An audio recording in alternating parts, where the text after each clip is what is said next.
What's going on, Miami Dolphins fans? Welcome to the Fins Up Network. And I'm sorry for the delay. It's been a couple of days since I posted a video, but things have just been a little bit busy and there hasn't been as much Dolphins news. So I think it's kind of the perfect time of the offseason to do some individual player profile type pieces. I want to do these throughout the offseason. Why not start today? And while I want to add extra video clips to these in the future, my NFL Game Pass still having some issues with it. So I purposely picked a guy that currently has no NFL experience for this first one. So I don't have any video that I can show, anyways.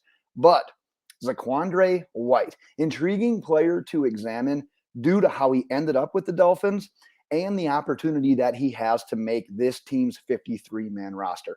But before we get started today, leave a comment on this video regarding your thoughts on ZaQuandre White. If you like what you hear in today's video, go ahead and give this the thumbs up. And if you haven't done so already, make sure you are getting subscribed. But let's talk a little bit about ZaQuandre White, because he started his collegiate career primarily playing linebacker at Florida State, despite being one of like the high school top prospects at running back when he came into college. But he appeared in 6 games at Florida State, transferred to junior college for his sophomore season, and then ultimately ended up at South Carolina, where he moved full-time to running back. But in his 2 seasons at South Carolina, 16 carries first year, 88 carries his second year, meaning he had 104 career carries at the D1 level. So we're talking about tread on the tires. This guy's got a lot of it, but he's fairly tall, as you can see on the scroll there. 6'1", fairly tall for a running back, but he's got good vision. He's got good patience as he presses the line of scrimmage. He's got good burst. He's got good straight line speed once he hits the hole. He changes direction fairly well for a bigger type running back, and he does a good job of setting up defenders, making those lateral cuts and getting upfield, which translates perfectly for this Mike McDaniel zone blocking scheme. He also takes advantage of that size. As a little bit of a bigger running back, he runs with good power. He's got solid contact balance, so he's rarely going down on that initial arm tackle. He's got the power to shake defenders. And he's not limited to just being a runner either. I mean, he runs good routes. He's a pretty good pass catcher. He's good after the catch. A negative, he tends to use his body a little bit too much when he's catching, so something he could improve on is becoming a little bit more of a hands catcher. But at the end of the day, he projects as a fit in this Dolphins offense due to that zone blocking scheme being his strongest suit as a runner. He's not super elusive. He runs a little bit higher, as he was imagined from a running back. That's 6'1", so he's a little bit bigger of a target. So it's not all great, but a little bit taller. You're going to expect that from a 6'1" guy. There's also questions about his workload. Like I said, just over 100 career D1 collegiate carries. Can he be the guy? Can he handle a huge workload? Because we haven't seen it in college. But let's talk about that outlook with the Dolphins, because we all know he's facing an uphill battle. He was an undrafted free agent. So here's the in-house competition at the position. Chase Edmonds, Raheem Sony Michel, Myles Gaskin, Savon Ahmed, Jared Dokes. And we have to consider the fullbacks here as well, because we know at least one of those is making the final 53. So add in Ingold, add in John Lovett, with Ingold essentially being a lock. So, but my locks, or at least guys that in June I would guess are running backs that are making the roster.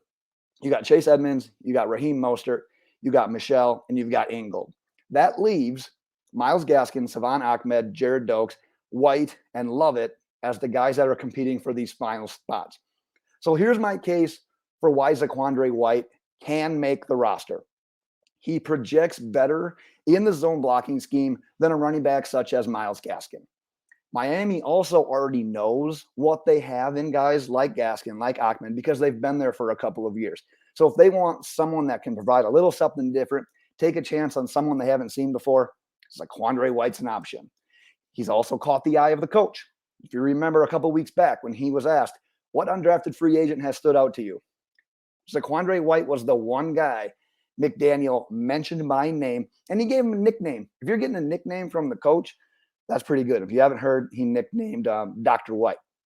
And lastly, basically, all of these teams' running backs, outside of Chase Edmonds, is on a 1-year deal. And even Chase Edmonds, I think the team has an out after year 1 if they want.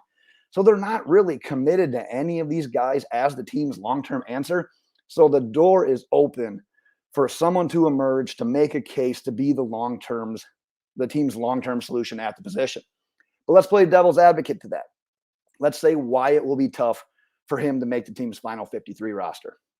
We talked about guys like Gaskin, like Ahmed being on the team the last couple of years. So there's something to be said about having that NFL experience, about playing with the team. That's going to factor into whether or not they want to keep them around come the end of training camp, preseason, when cuts are becoming finalized. Also, there's zero draft capital tied to ZaQuandre White. He was simply an undrafted free agent. The team is not going to look like they wasted a pick or anything like that. They're going to look that they just took a flyer on him and it didn't work out. So there's nothing really tied to him in that sense either. And while the Dolphins don't have they don't have a stud, they don't have a household name type guy in the running back room, the room is still a bit top heavy with guys that have proven that they can get the job done. Edmonds, Mostert, Sony Michel. So assuming everything goes well with Raheem Mostert's injury recovery, which it sounds like it is so far, and if Sony Michel can carve out a role as a short yardage guy, as a goal line guy, as a pass blocking type of running back, keeping Tua on his feet, I think those three, so Mostert, Edmonds, Michel, I think that they would be the locks along with Alec Ingold. So we're probably looking at maybe 1 to 2 spots at that position for ZaQuandre White to claim. So he's got his work cut out for him. That's where I'll leave that. But that's what I've got for today. Like I said, I want to hear your comments on White, whether or not you think he's going to make the team's final 53-man roster. Like I said, if you liked what you saw today, go ahead and give this a thumbs up. If you haven't subscribed yet already, make sure you are doing that as well. But until next time, Miami Dolphins fans. Oh, I want to do my little outro here. Let's see if I can hit this. Fins up.